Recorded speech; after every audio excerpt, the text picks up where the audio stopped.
뉴욕 한인회관이 매입 40년 만에 뉴욕 한인 사회의 완전한 재산이 됐습니다. 18세 남성이 어제 저녁 브루클린 전철에서 흉기에 찔려 사망했습니다. 지난달 뉴욕시 범죄 건수가 다시 10,000건을 넘어섰으며 차량 절도 범죄가 급증하고 있습니다. 뉴욕시 미징수 벌금이 무려 21억 달러에 달하는 것으로 조사됐습니다. 이상은 TKC 뉴스데스크 오늘의 주요 소식입니다. 아름다운 제품에서부터 아름다운 사회를 만들기까지 키스는 뉴욕에서 시작하여 현재는 전 세계 12,000명의 직원들과 함께 끊임없이 도전하는 기업입니다. 사람을 생각하고 존중하는 기업. 키스는 한인들이 사회의 주인공이 될 수 있도록 든든한 버팀목이 되겠습니다. 글로벌 뷰티 기업 키스. 시청자 여러분 안녕하십니까? 4월 7일 금요일 TKC 뉴스데스크 첫 소식입니다. 뉴욕 한인회관이 매입 40년 만에 뉴욕 한인 사회의 완전한 재산이 됐습니다. 뉴욕 한인회는 6일 기자회견을 열고 뉴욕 한인회관의 모기지 대출금을 2월 말일기에 완납했다고 밝혔습니다. 찰스윤 뉴욕 한인회장은 지난 1983년 강익조 회장 당시 뉴욕 한인들의 모금 등을 통해 115만 달러를 주고 구입한 뉴욕 한인회관의 소유권이 100% 뉴욕 한인회의 것이 돼 이 좋은 소식을 한인사회에 꼭 알리고 싶어 기자회견을 하게 됐다고 말했습니다. 저희 그 역대 회장님께서 특히 강익조 회장님께서 리드를 하셔가지고 저희가 이 건물을 한인 커뮤니티가 1983년도에 구입을 하게 됐습니다. 많은 분들이 한인회관이 가치가 얼마나 되냐 그래서 물어봐요. 그리고 그 다음에 물어보는 거는 모기지가 얼마 남아 있느냐 물어보는데. 첫 번째 질문에 대해서 솔직히 제가 답을 모릅니다. 제가 최근에 감정을 안 해봐서. 하지만은 두 번째 답은 이제 모기지가 제로다. 그래서 우리 한인회, 우리 한인 커뮤니티가 이 건물을 로운 없이 이제 오너십을 가지고 있다라고 얘기를 할 수가 있겠습니다. 이번 모기지 완납으로 뉴욕 한인회관에서 발생하는 렌트 수입에 대한 세금도 면세 혜택을 받게 됐다고 윤 회장은 설명했습니다. 뉴욕 한인회관을 비영리 단체 건물로 등록돼 있긴 하지만 그동안 모기지 대출금이 남아있어 건물 렌트 수입에 대한 혜택 없이 세금을 납부해 왔습니다. 저희가 작년에 IRS로부터 오디트를 받았습니다. 그래서 그 오디트를 받았을 때 나온 이슈 중 하나가 이 회관에서 나오는 수익금에 대해서 비영리 단체이기 때문에 텍스가 없지만은 회관에 빚이 있을 경우에는 그 빚에 대한 퍼센테이지에 대해서는 인컴 텍스를 갖다가 내야 된다는 그런 지적이 있었습니다. 이제는 저희가 이 빌딩에 대한 로운이 없기 때문에 당연히 앞으로는 이제 완전히 이 텍스에 대해서 더 이상 이 이제는 자유로워졌다라는 말씀을 드리겠습니다. 이날 기자회견에 참석한 김경화 수석부회장과 이상호 이사는 회관이 어려운 고비들을 넘기면서 완전한 한인사회의 재산이 됐다는 것은 한인사회 전체가 축하하고 자랑스럽게 생각할 만한 일이라고 덧붙였습니다. 많은 어려움 속에서 십시일반 한인 동포들이 합심해서 이 건물을 구입했는데 많은 어려움 가운데 여태까지 40여 년을 지내왔습니다. 근데 우리 이제 팬데믹이 어려운 가운데서도 저희가 회관의 빚을 모두 정산을 하게 돼서 너무 기쁜 일이고요. 동포의 한 사람으로서 앞으로 한인회가 더 발전되는 모습으로 이루어 나가기를 바라고요. 이제는 빚 없는 한인회를 앞으로 정말 더 이제 건물을 잘 활용해서 우리 한인 사회가 좀 더 덕을 보는 그런 기회가 됐으면 좋겠습니다. 현재 뉴욕 한인회는 한인회관 내에 입주한 2명의 악성 세입자를 내쫓기 위한 소송을 4년째 진행 중입니다. 윤 회장은 이달 중 렌트 문제에 대한 전반적 보고 자리를 마련하겠다고 밝혔습니다. 한편 뉴욕 한인회는 경제 피해 재난 대출로 받은 금액은 한 푼도 쓰지 않고 비상금으로 모아뒀다고 밝혔습니다. 현재 특별하게 사용할 필요가 없는 만큼 전액 상환하는 문제를 이사회에서 논의할 계획이라고 말했습니다. 18세 남성이 어제 저녁 브루클린 전철에서 흉기에 찔려 사망했습니다. 경찰은 용의자를 쫓고 있습니다. 숨진 18세 남성은 6일 오후 11시 30분경 브루클린 바클레이스 센터 D 전철에서 다른 승객과 말다툼을 벌이다 흉기에 찔려 사망했습니다. 뉴욕시경에 따르면 피해 남성은 다른 승객과 말다툼을 하다가 이 승객이 흉기를 빼서 피해자 복부에 찌른 뒤 도주를 했다고 밝혔습니다. 9.11 신고를 받고 출동한 경찰은 아틀란틱 애비뉴역에서 쓰러진 피해 남성을 병원으로 이송시켰지만 피해 남성은 끝내 숨졌습니다. 경찰은 용의자와 용의자가 사용한 흉기를 찾지 못해 이를 수사하고 있습니다. 지난달 뉴욕시 범죄 건수가 다시 10,000건을 넘어섰으며 차량 절도 범죄가 급증하고 있습니다. 뉴욕시경이 어제 발표한 2023년 3월 범죄 현황에 따르면 뉴욕시 7대 주요 범죄는 18건으로 지난해 같은 기간 9,999건보다 9건 아주 소폭 늘어났습니다. 주요 범죄 건수는 지난해 5월 10,000건을 돌파한 뒤 올해 1월까지 9개월 연속 10,000건을 넘어서다 지난 2월 8,785건으로 줄었지만 한 달 만에 다시 10,000건을 넘어선 것입니다.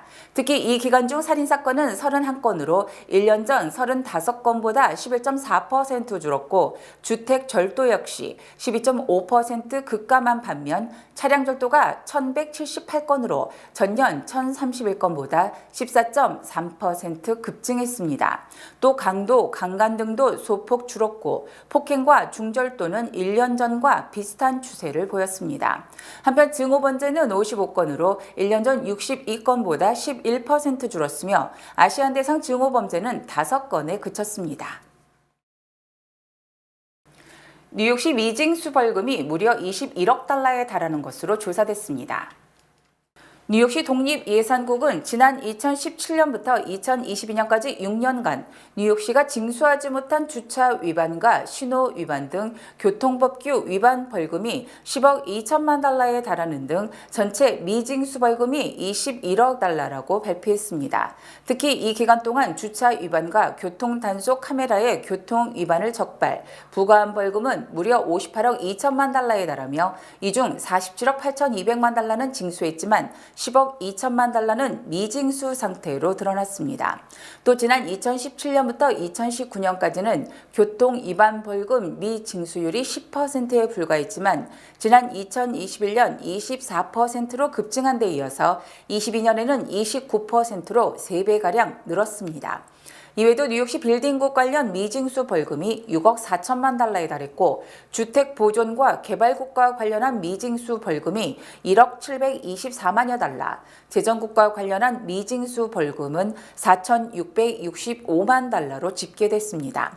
또 위생국과 소방국 미징수 벌금이 각각 약 7,700만 달러, 환경보호국은 4,334만 달러, 보건국이 3,695만 달러 등 교통법규 위반을 제외한 다른 분야의 벌금 미징수액이 9억 4천만 달러에 달했습니다. 뉴욕주가 코로나19 초기에 발달 장애인 등 장애인들을 코로나19 감염 위협의 방치, 사망을 초래했다는 검사 결과가 발표됐습니다. 토마스 디나폴리 뉴욕주 감사원장은 어제 뉴욕주 코로나19 대응 보고서에서 뉴욕주 발달 장애인 보호국이 장애인들이 집단 거주하는 주택에 대한 코로나19 방역 등 적정한 조치가 취해지지 않았다고 밝혔습니다.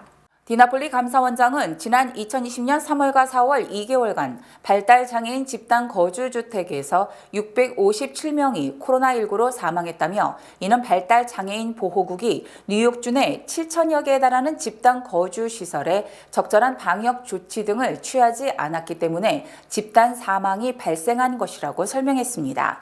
특히 뉴욕주가 공중보건 비상사태를 발령했음에도 16개 집단 거주시설당 단 1개 시설 방문에 그쳐 미쳤으며 최소한의 개인 보호 장비인 마스크 등도 부족해 많은 장애인들이 코로나19에 감염됐고 제때 치료를 받지 못해 사망으로 이어졌다고 강조했습니다. 또 발달 장애인 보호국은 뉴욕주 감사원 조사에도 불응 8개월 이상 자료를 제출하지 않았다고 밝혔습니다. 이에 대해 랑킴 뉴욕주 하원 의원은 뉴욕주가 요양원 등에 대한 코로나19 대응 조치가 미흡했다는 것은 이미 사실로 확인된 것이며 장애인 등 취약계층이 방치됐다는 사실도 드러났다며 이제 근본적인 해결책을 강구해야 한다고 주장했습니다. 32년간 연방 대법관으로 재직, 현직 대법관 중 최장수인 클래런스 토머스 대법관이 수십 년간 공화당 후원자로부터 초호화 접대를 받은 것으로 밝혀졌습니다. 비영리 탐사 보도 언론사 프로퍼블리카는 토머스 대법관과 아내 버지니아 토머스가 텍사스주 달라스의 사업가 할란 크로우의 자가용 제트기와 요트를 이용, 역시 크로우 소유의 프라이빗 리조트를 방문하는 등 수십 년간 거의 매년 초호화 여행을 즐겼다고 보도했습니다. 이들은 2019년 인도네시아 호화 여행을 가기도 했으며 뉴욕주 업스테이트 에드런덱의 크로우 별장인 캠프 탑 리츠에서 호화 휴가를 보낸 것으로 밝혀졌습니다. 특히 토머스 대법관은 이처럼 초호화 접대를 받고도 대법원에 제출하는 재정보고서에는 이 내용을 신고하지 않은 것으로 드러났습니다. 크로우는 불법 접대 혐의를 부인하지는 않았지만 토머스 대법관이 스스로 선물을 요구하지 않았다고 주장했습니다. 이에 대해 알렉산드리아 오카시오크루데츠 연방하원 의원은 토머스 대법관의 부패 수위가 믿을 수 없을 정도로 충격적이라며 즉각 탄핵당해야 한다고 주장했습니다. 또 쉘든 와이트하우스 연방상원 의원도 토머스 대법관의 위법 행위에 대한 독립적인 조사가 실시돼야 한다고 밝히는 등 비판이 쇄도하고 있습니다. 트럼프 전 대통령이 자신의 기소에 대해 정치적 의도가 있다고 비판한 데 이어서 연방 하원 다수당인 공화당이 이를 정치 쟁점화하고 있습니다. 짐 조던 연방 하원 법사위원장은 어제 트럼프 전 대통령에 대한 수사를 담당했던 마크 포메란츠 전 맨하탄지검 검사를 소환했습니다. 포메란츠 전 검사는 퇴직 전까지 엘빈 브레그 맨하탄지검 검사장 밑에서 트럼프 전 대통령 수사를 주도한 인물입니다. 포메란츠 전 검사는 예전에 하원 법사위 출두 요청을 받았지만 소환에 응하지 않았으며 이번에도 법사위에 출석, 답변할지는 미지수입니다. 하지만 조던 법사위원장이 포메란츠 전 검사에게 소환장을 보낸 것은 이 문제를 조사하겠다는 의지를 드러낸 것으로 공화당이 다수당 지위를 활용해 트럼프 기소를 정치 쟁점화에 돌입한 것으로 풀이됩니다. 한편 트럼프 성폭행 입막음 재판을 담당하는 후안 머천 판사와 가족들이 살해 협박을 받고 있는 것으로 드러났습니다. 이는 트럼프 전 대통령이 법정 출두 직전 후안 머천 판사는 매우 당파적인 판사이며 트럼프를 증오하는 사람들이라며 직접적으로 판사를 맹비난했기 때문에 극성 지지자들이 판사를 위협하는 것으로 추정됩니다. 또 트럼프 전 대통령을 기소한 엘빈 브레거 맨하탄 검사장 역시 전화, 이메일, 우편 등으로 살해 협박을 받고 있으며 백신 가루가 든 봉투까지 배달됐습니다. 이처럼 판 검사에 대한 살해 협박이 이어짐에 따라 뉴욕시경 등 사법당국은 이들에 대한 경호 등을 대폭 강화했습니다. 하버드대 올해 신입생 선발에서 아시안 학생 비중이 늘어난 반면 흑인과 히스패닉은 되레 줄어들었습니다. 하버드대는 올해 신입생 중 아시안 학생 비율이 전체 29.9%로 사상 최대를 기록했다고 밝혔습니다. 이는 지난해보다 2.1% 증가한 것으로 하버드 신입생의 3분의 1 정도가 아시안으로 조사됐습니다. 반면 흑인은 15.3%, 히스패닉은 11.3%로 2년 연속 감소세를 보였으며 아메리칸 원주민은 2%, 하와이 원주민은 0.5%에 그쳤습니다. 현재 하버드대를 대상으로 흑인과 히스패닉 등 유색인종을 배려하는 소수의 우대 정책을 폐지해야 한다는 소송이 진행 중이며 이 정책으로 인해 아시안과 백인의 입학 기회가 줄어들고 있다는 비판이 제기되고 있습니다. 하지만 아시안도 소수에 해당되기 때문에 이 제도가 아시안의 입학 기회를 박탈한다는 주장은 사실 무근이라는 지적도 제기되고 있습니다. 지난해 전 세계 항공 승객이 70억 명으로 팬데믹 이전의 74%를 회복했습니다. 국제공항협의회는 지난해 항공 승객이 팬데믹 이전인 2019년에 73.8%에 달했고 탑승객 규모 상위 10위 공항의 이용객은 팬데믹 이전의 85.9%를 회복했다고 밝혔습니다. 이 자료에 따르면 전 세계에서 승객이 가장 많은 공항은 조지아주 아틀란타의 하츠필드 잭슨 국제공항으로 지난해 9,370만 명을 기록, 2021년보다 24% 늘었지만 2019년보다는 15.2%가 줄어든 상황입니다. 또 2위는 텍사스주 달라스의 포트워스 국제공항, 3위는 콜로라도주 덴버 국제공항, 4위는 일리노이주 시카고 오헤어 국제공항 등 전 세계 상위 4개 공항이 모두 미국 공항으로 확인됐습니다. 이외에 아랍에미레이트 공화국 두바이 국제공항이 5위였으며 LA 국제공항과 터키 이스탄불 국제공항, 영국 런던 히드로 국제공항, 인도 뉴델리 국제공항, 프랑스 파리 샤를르 드골 공항이 상위 10위에 포함됐습니다. 특히 두바이 국제공항은 1년 새 이용 승객이 2.3배 늘어나며 2021년 27위에서 지난해 5위로 순위가 급상승했습니다. 또 상위 10개 공항 중 8개 공항은 팬데믹 이전 수준을 회복하지 못했지만 콜로라도 덴버 국제공항과 이스탄불 국제공항은 2019년 승객을 앞질렀습니다. 초대형 IT 기업을 중심으로 대대적인 구조 조정에 나선 가운데 1분기 해고된 인력이 30만 명에 육박하는 것으로 집계됐습니다. 인력 컨설팅 업체 조사에 따르면 미국 기업이 올해 1월부터 3월까지 3개월간 발표한 감원 대상자는 모두 27만 416명에 달했으며 이는 1년 전 5만 5천여 명보다 5배 가까이 증가한 것입니다. 또 코로나19 확산 초기인 지난 2020년 1분기 34만 6천여 명 이후 3년 만에 가장 많은 것입니다. 지난 3월 미국 기업이 발표한 감원 대상자는 8만 9천여 명으로 2월 7만 7천여 명보다 15% 늘어나는 등 점차 감원이 확대되고 있는 것으로 나타났습니다. 특히 업종별로는 1분기 기술 분야 기업들이 10만 2,391명을 해고한다고 발표했으며 이는 전체 해고 규모의 38%에 달하는 것으로 테크 기업이 구조조정을 주도하고 있습니다. 또 은행 등 금융산업도 3만 635명의 감원을 발표, 지난해 같은 기간 5,903명보다 5배 급증하며 업종별로 두 번째로 많았고 의료와 제조업체, 그리고 소매업체, 미디어 등이 그 뒤를 이었습니다. 반면 1분기 발표된 채용 계획은 7만 638명에 그쳐 지난 2016년 1분기 이후 약 7년 만에 가장 적었습니다. 중국을 방문 중인 마크롱 프랑스 대통령이 시진핑 주석으로부터 극진한 대우를 받았습니다. 시 주석은 베이징 밖에서까지 마크롱 대통령을 만났는데 이것은 매우 이례적인 일입니다. 여기에 어떤 의도가 담겨 있는지 베이징에서 김지성 특파원이 전해드립니다. 중국 방문 사흘째인 마크롱 대통령이 중국 남부 도시 광저우에서 시진핑 주석과 다시 만났습니다. 시 주석이 마크롱 대통령의 일정에 맞춰 베이징에서 광저우까지 내려간 건데 시 주석이 베이징 밖에서 외국 정상을 만나는 것은 이례적인 일입니다. 앞서 마크롱 대통령 환영식도 성대하게 열렸습니다. 이처럼 극진하게 마크롱 대통령을 대우한 시 주석은 미국과 유럽의 대중국 견제 전선에 균열을 내려는 듯 유럽의 자주성을 강조했습니다. 欧洲为多极化世界的独立一极 支持欧洲实现战略自主. 마크롱 대통령은 산업망과 공급망에서 중국을 배제하는 이른바 디커플링에 반대한다고 화답했습니다. 미국이 주도하는 탈중국 기조에 엇박자를 낸 겁니다.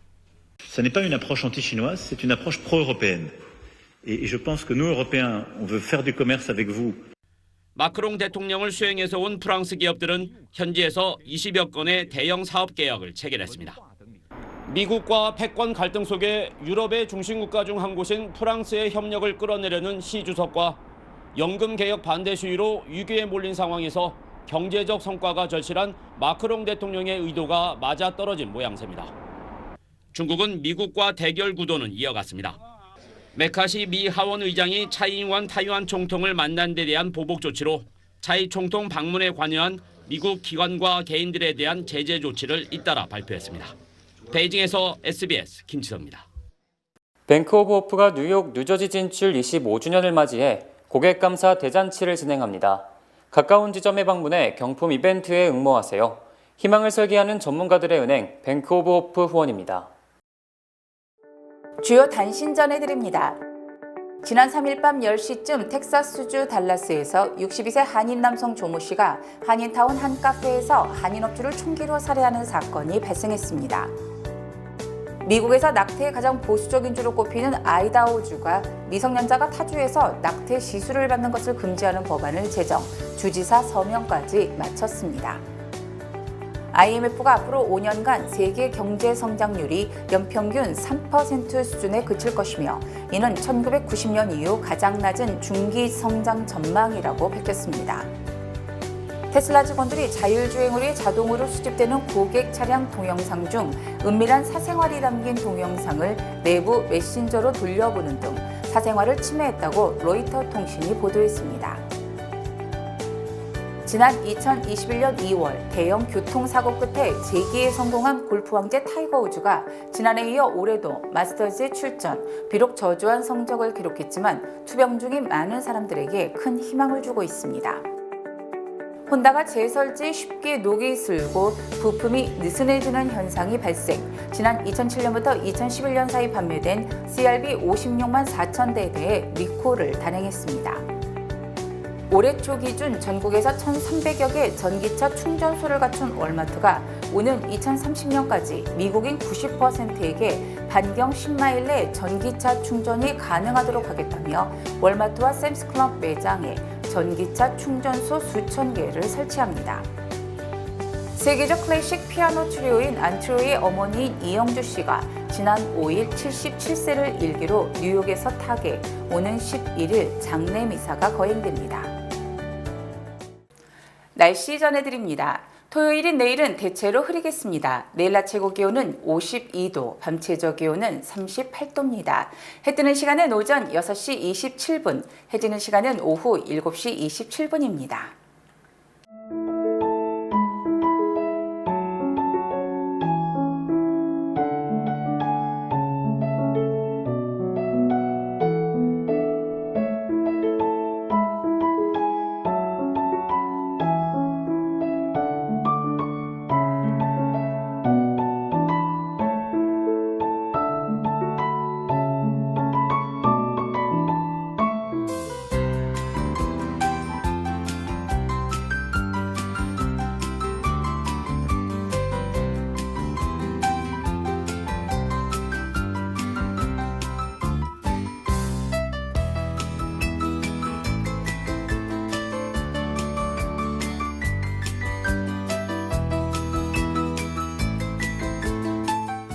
시민참여센터에서 2023년 풀뿌리 인턴십을 모집합니다.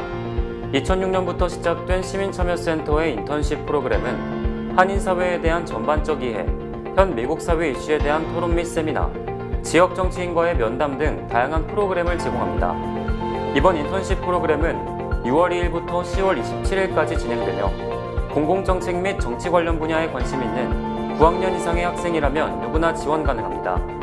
시민참여 웹사이트를 통해 오는 4월 28일까지 지원하세요. 이상으로 4월 7일 금요일 TKC 뉴스데스크를 마칩니다. 시청해주신 여러분 고맙습니다.